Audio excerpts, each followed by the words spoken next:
I'm going to take the mood down a little bit after that wonderful, uplifting beer drinking session, and just remind us of where we are, which is at the end of September, going into a winter where energy prices have just gone up massively, and there may be people in this room who are just terrified by that. And I just want to, for those of you who've been interested in energy for a long time and have been active as Green Tea has been since, the beginning of the 2010s, if not before, we will all remember that we used to have a policy framework in the UK that was having a real impact on demand reduction. And all of that sort of disappeared between sort of 2012 and 2015.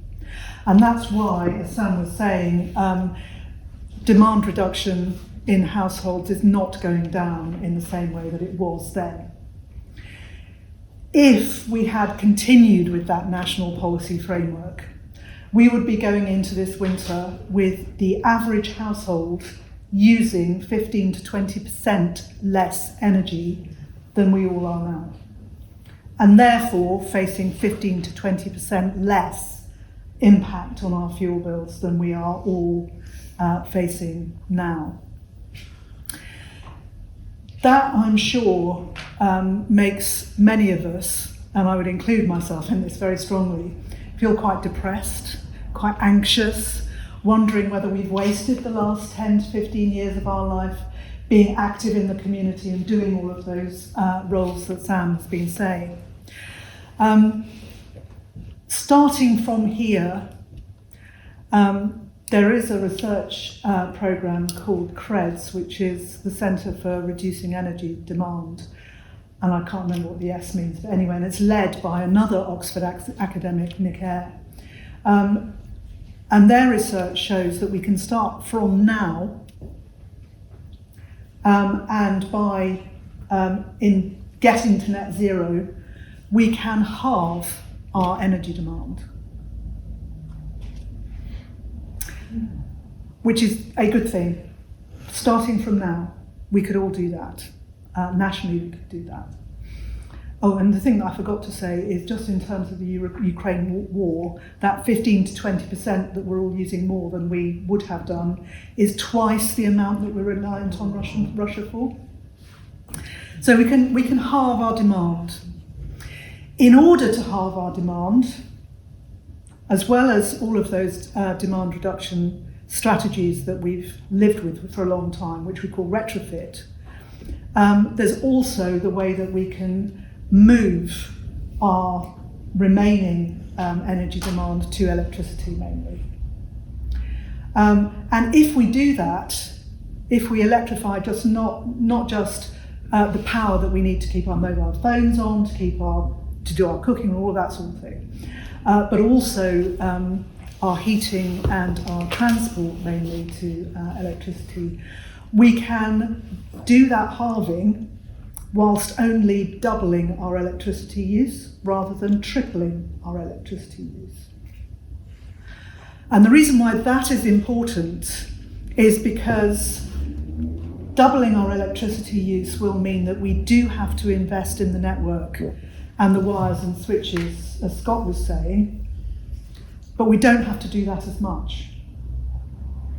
And what's really important for you and for the work that the Low Carbon Hub is doing as part of Project Leo is that most of that change happens in what we call the low voltage network, which is where we all live and work.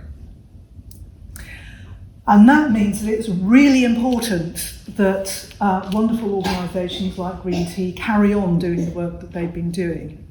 And what we're trying to demonstrate working with Green Tea and the parish councils and the district councils, a real coalition of great willing people, is to say, okay, if we're trying to do the sort of UK reduction, as Sam was talking about, We do need to know, given that we know a lot of that change is going to happen in the low voltage network, we do need to know what to do.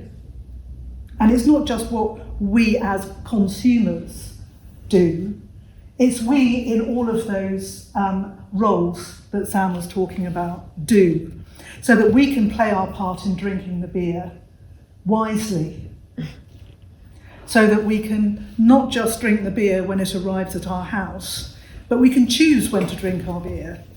So we can shift the way when we use energy. We can do that wisely and smartly and improve our lives in so doing. That's the premise of what we're saying. It's not just that you'll reduce your bills, you'll have a much healthier house to live in that won't be drafty, won't cause asthma, won't have really awful air quality because of the dodgy gas boiler that you meant to replace but sort of haven't yet. It'll be a much cleaner future as well, and a future that's really safeguarding that future for our children and grandchildren, which is the pledge that we all made at the Rio Summit in 1992.